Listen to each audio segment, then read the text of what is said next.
eu falo em judeu, qual é a primeira imagem que vem na sua cabeça? Provavelmente um rabino do leste europeu ou talvez aquela vibe clássica dos filmes hollywoodianos passados em Nova York, certo? E é normal, é o que a gente vê na cultura pop. Mas e se eu te dissesse que existe um capítulo dessa história que a maioria das pessoas nem sequer sabe que existe? Um capítulo que não acontece na Europa, mas sim no meio do deserto, na lendária Rota da Seda. Hoje a gente vai falar dos judeus de Bucara. Esquece tudo que você acha que você sabe. Essa galera não fala ídis, eles usavam roupas que parecem ter saído de um conto das Mil e Uma Noites e viveram isolados no meio do deserto por mais de 2000 anos. Fica comigo porque essa história tem impérios islâmicos, espionagem soviética e termina no Queens, que talvez você já tenha até passado por lá e nem percebeu. Primeira coisa, como eles foram parar lá? Diferente da diáspora famosa dos judeus que foram para a Alemanha ou foram para a Espanha, os judeus bucarianos foram para o leste e simplesmente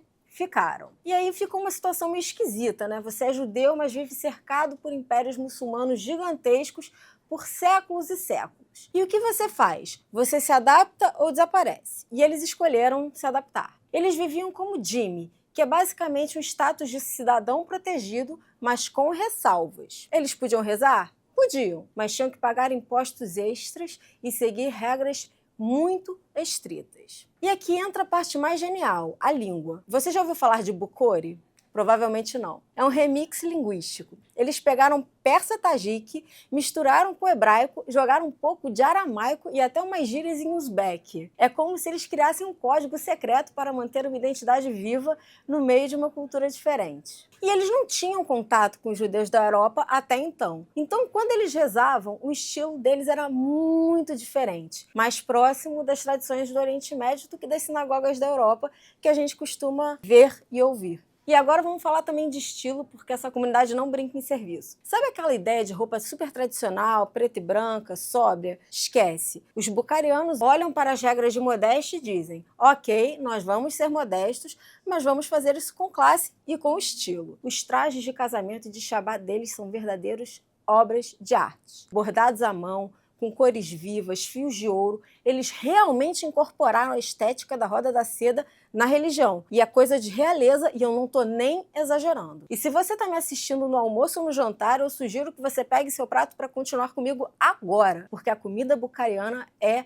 um absurdo, uma das melhores fusões do mundo. Imagina pegar os temperos da Ásia Central, os kebabs, os pães assados no forno de barro e adaptar tudo isso para ser kosher. O resultado são pratos como o lagman, que é uma sopa de macarrão que cura qualquer tristeza, e os pilafs de arroz, que são o centro de qualquer festa. É comida de quem gosta de receber gente, de mesa cheia e festas longas. Ah, e uma curiosidade rápida, eles chamavam os rabinos de mullah. Sim, o mesmo termo usado pelos muçulmanos para sábios. Eles pegaram o título emprestado, mas o conteúdo era 100% judaico. Isso que é jogo de cintura. Mas nem tudo são flores e bordados. No século XX, a coisa ficou feia. A União Soviética entrou em cena e, para os comunistas, religião era veneno. Você, por exemplo, já teve que preencher sua nacionalidade num formulário escrito tipo brasileiro? Na União Soviética existia o famoso quinto item no passaporte. Mas para essa galera não estava escrito uzbek ou tajik. O governo carimbava judeu. E eles transformaram a religião numa raça, numa marcação,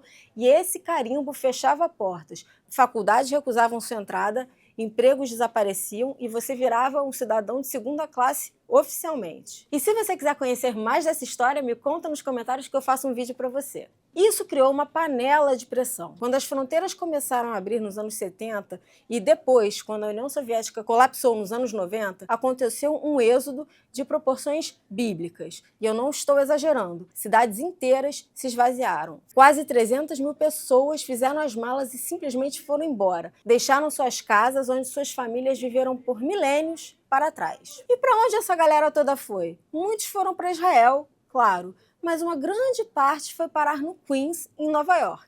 Se você andar pela Rua 108 hoje, você vai se sentir em outro mundo. Chamam lá de Bucarian Broadway, inclusive. E o mais louco, eles reconstruíram tudo. Restaurantes, sinagogas, centros comunitários. E lembra dos vizinhos muçulmanos da Ásia Central? Eles também estão lá. E a convivência é pacífica. Em Nova York, eles focam no que tem em comum: a cultura, a comida e a língua, deixando várias tretas políticas de lado. E hoje a molecada mais nova está correndo atrás do tempo perdido em busca da sua história. Tem uma universidade em Nova York dando aula de Bukhari pela primeira vez na história. Eles estão fazendo árvores genealógicas gigantes para recuperar o que os soviéticos tentaram apagar. Por que isso importa? No fim das contas, a história dos judeus de Bukhara ensina uma lição poderosa para a gente: resiliência, como grande parte da trajetória do nosso povo, diga-se de passagem. Eles provaram que você pode perder o seu território, pode mudar de país, pode até ter sua identidade atacada por um superestado, mas se você mantiver as suas tradições,